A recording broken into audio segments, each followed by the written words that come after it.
young people summoning demons. And ISIS found incredible support with the viewers of Al Jazeera. I'm Randall Terry. This is Voice of Resistance.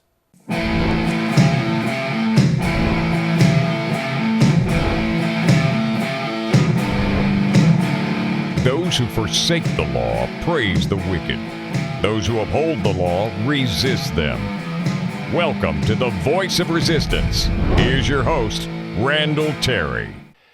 As human beings, we tend once in a while, or perhaps even more often than that, we tend to do stupid things. But it appears, as you study the human race, that there are more stupid things said and done by young people.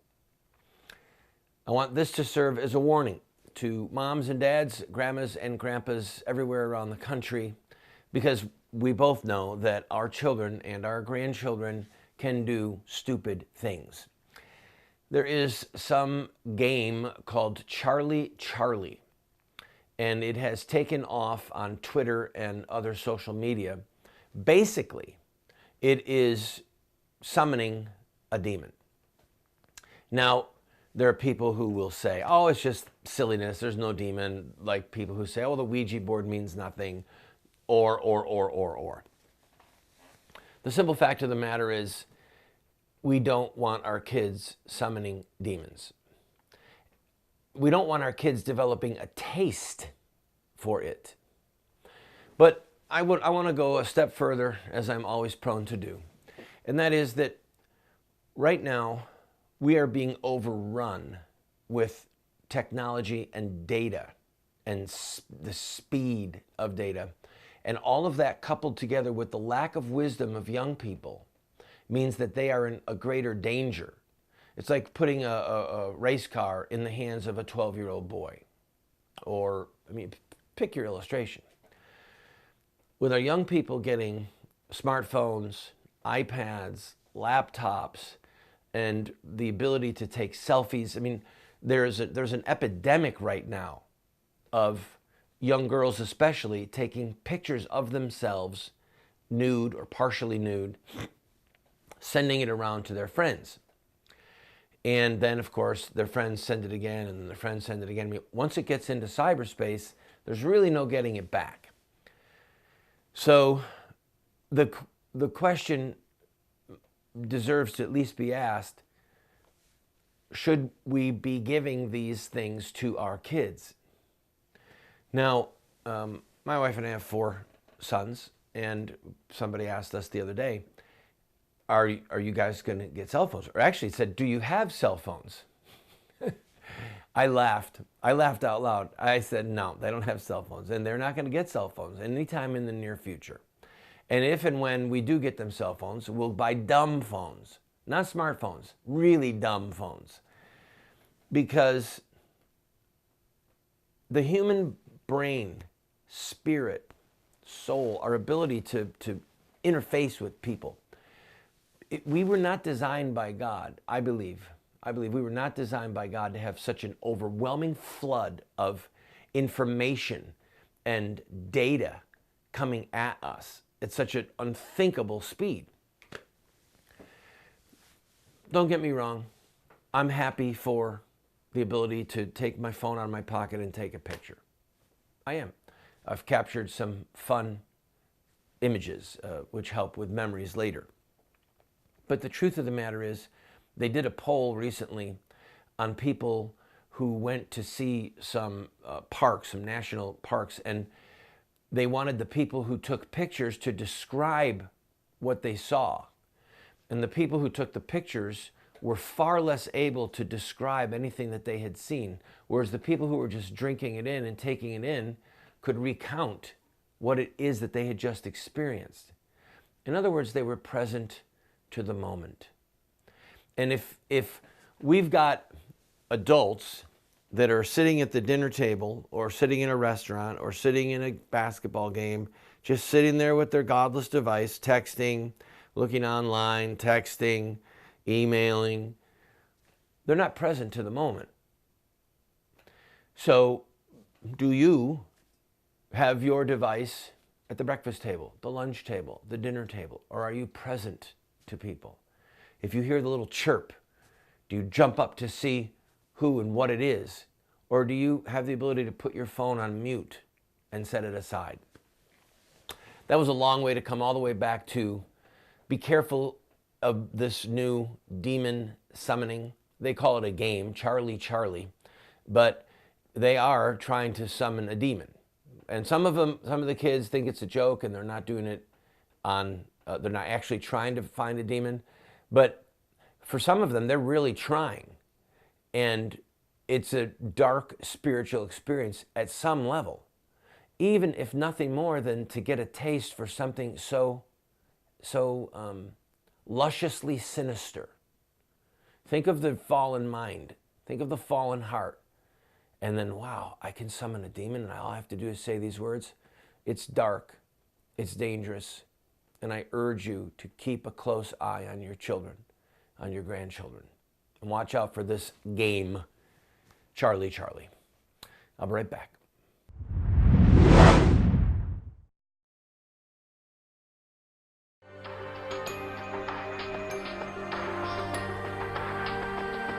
You have two choices. I mean, you can try to raise your children by design, or you will raise them by default. There are no perfect parents. We're going to get it wrong sometimes. If we have a plan, we've got a better chance of getting it right in the long run. There is something deep within the heart of every human being that longs for parental acceptance and approval. When does a boy become a man? Get a group of guys around and ask them that question. I don't think there's a certain age. Some men stay boys their whole life. I would say, 16, 18 years old. Wow, that's a good question. When they get bar mitzvah? Well, I think when he has a child. So I just became at 56, 56 years old. Without the power of the Holy Spirit changing us and giving us power over our sin, we can't hope to be the dads that our kids need us to be.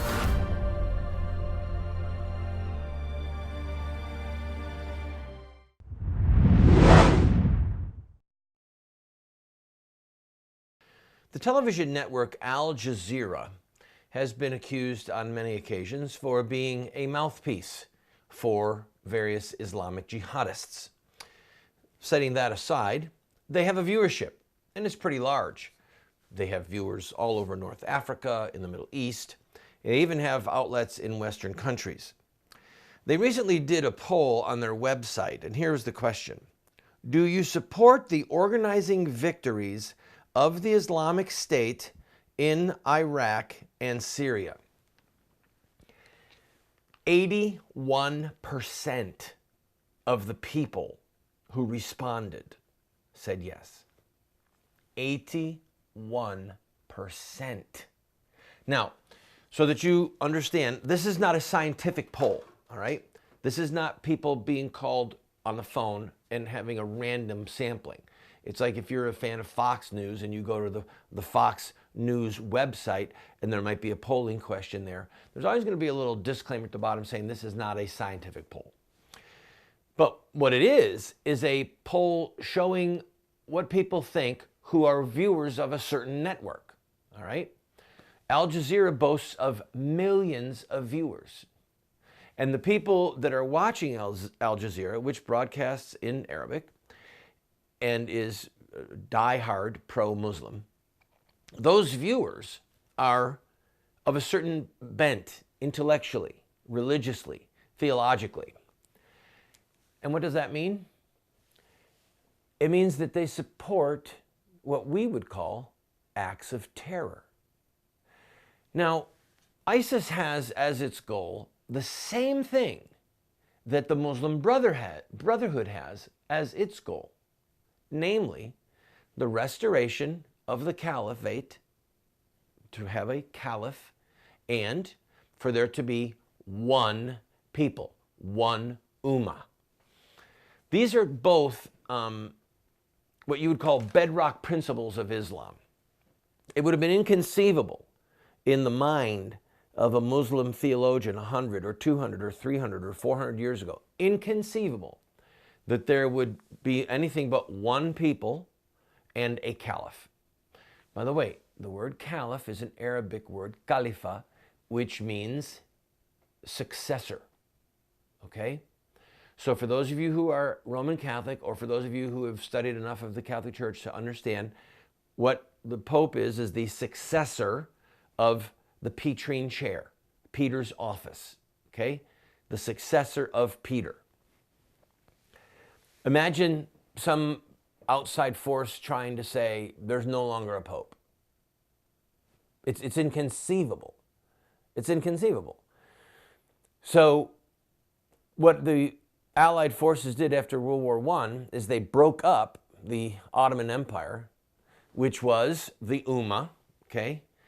But shortly after that, Kemal Ataturk, who was the leader of Turkey, abolished the caliphate, abolished the successor. There had been a successor for 1,400 years. And then he said, not anymore, there's not. Or 1,300 years. We're done. We're done. So shortly after that, the Muslim Brotherhood was born with the express purpose of restoring the caliphate and restoring one people. Because the Allied forces had carved up the Ottoman Empire and created these new nation states. The map did not look like it looks now, many years ago. What that means for us on a day-to-day level perhaps could be better reflected by a poll that was taken last year in France. That poll, which was a true scientific poll, found that 16% of French people supported ISIS. Another poll done in England, 7% of the Brits supported ISIS. You mean good old English boys who are eating fish and chips support ISIS? And French wine tasters and cooks and chefs are embracing ISIS? No. It is a reflection of the demographic of their country.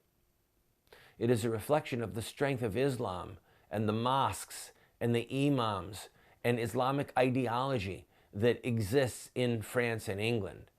So the takeaway lesson here for us is, number one, that a devout Muslim knows that there is supposed to be a caliph. A devout Muslim knows that there is supposed to be one ummah, one people, one body politic. And a devout Muslim is prepared to support the deeds, the brutal, horrific deeds that ISIS is committing to achieve those ends. I'll be right back.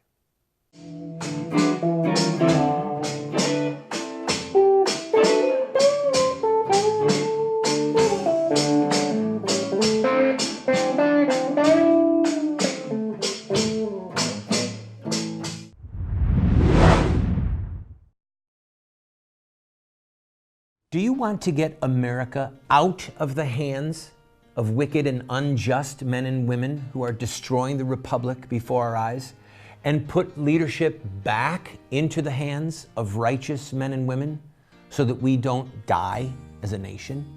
Well, you're talking about social revolution, and there are rules in social revolution. We can look at the victorious social revolutions of the past, such as the end of slavery, the end of child labor, women's voting rights, the end of segregation, and so much more, and learn from their victories. Look at their actions, their images, their rhetoric, their sacrifices, and their final fruit. We will send you this series that originally cost $129, 7 books for students, 1 teacher's guide, if you'll give a gift of any size and just pay for shipping and handling. Take advantage of it today.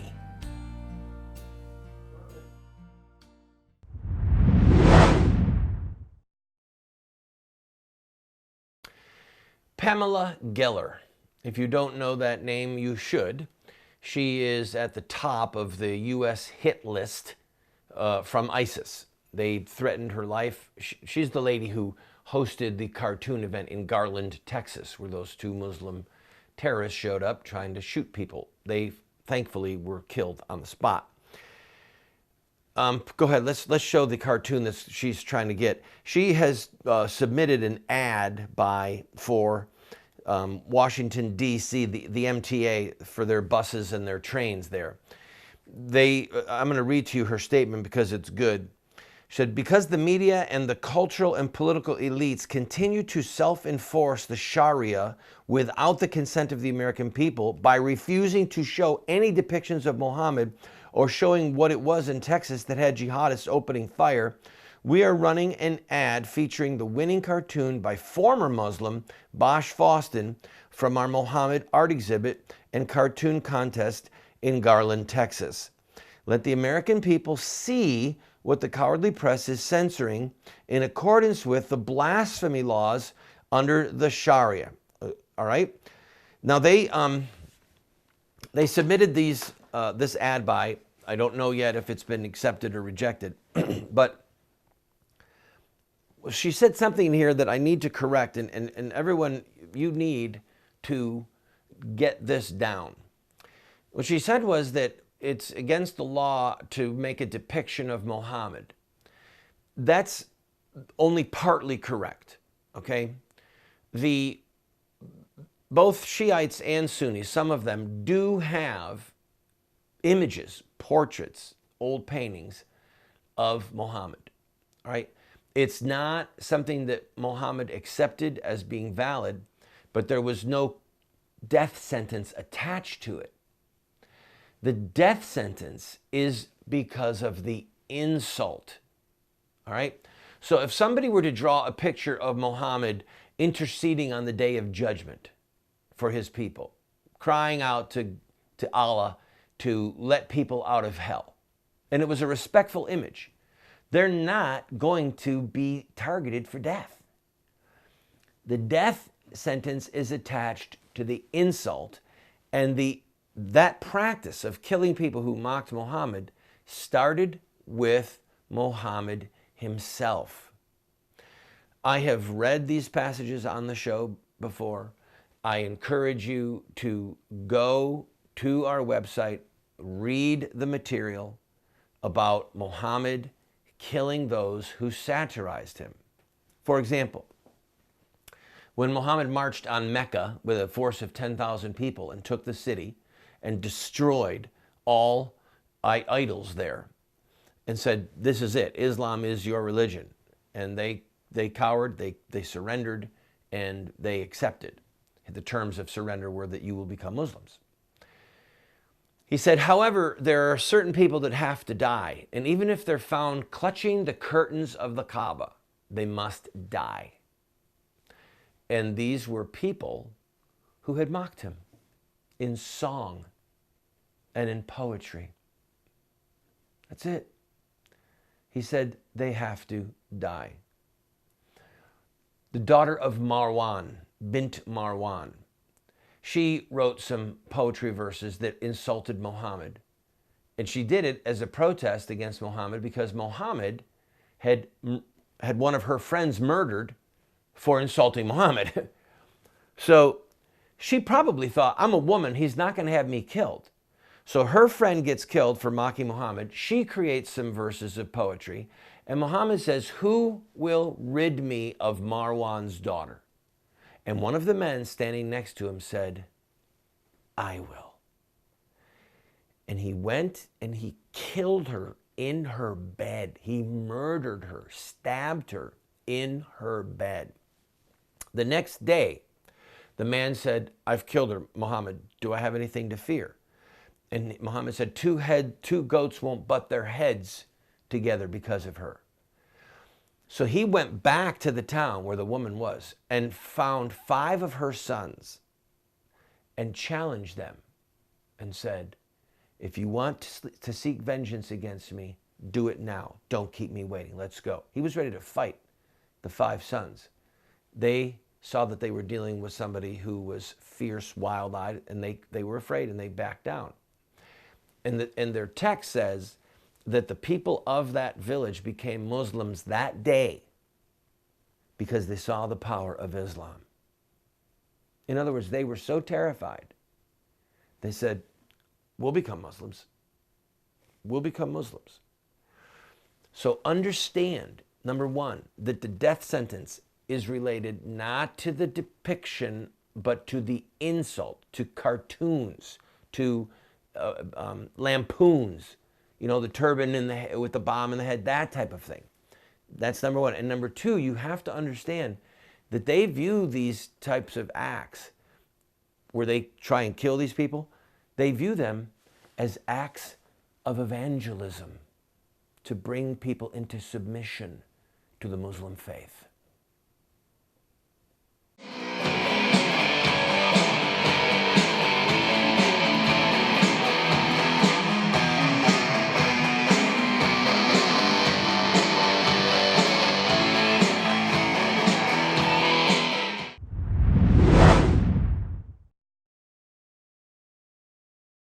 I have been a leader in the pro-life movement for 30 years.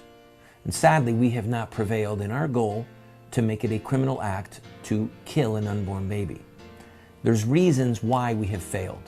I wrote this book, A Humble Plea, to Catholic bishops, to evangelical clergy, and to lay people, explaining where we went wrong and what we have to do to prevail. We've made this available as a PDF online for free. I encourage you to go and download your own copy.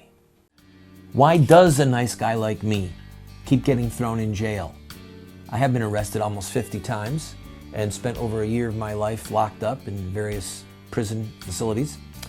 And I wrote a book, many books. In fact, one of them is called Why Does a Nice Guy Like Me Keep Getting Thrown in Jail? It's a theological work, answering those who say that the church should not be involved in politics or that we should retreat. I encourage you to get it. In fact, get one and give it to your pastor.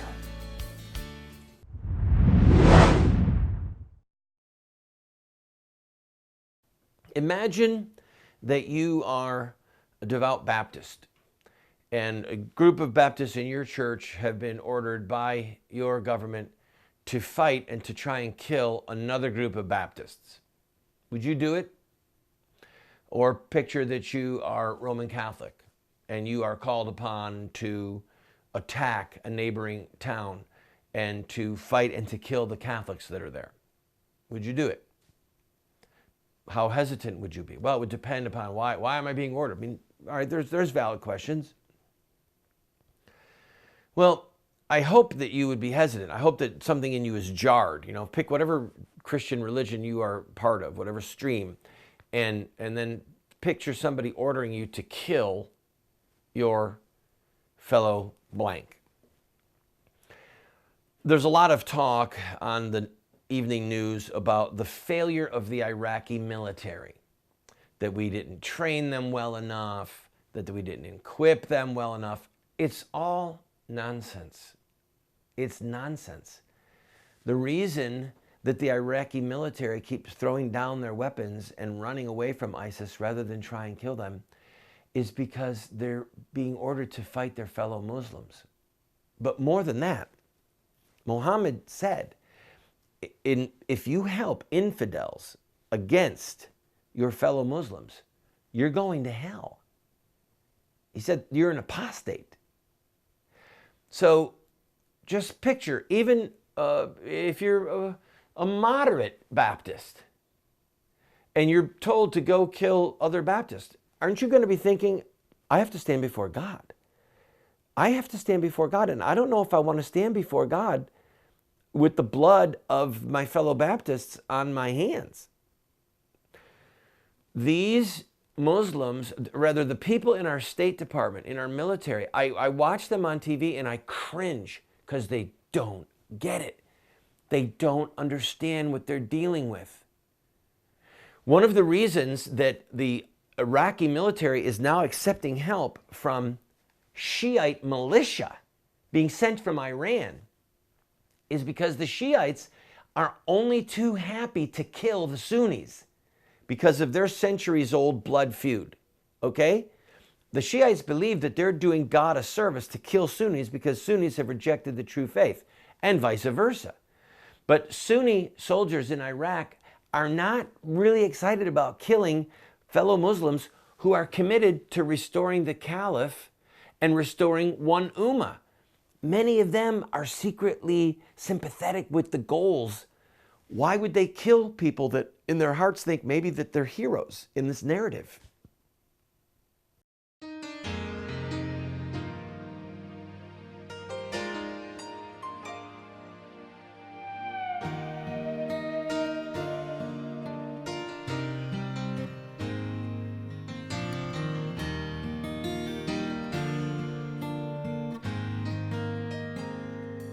you.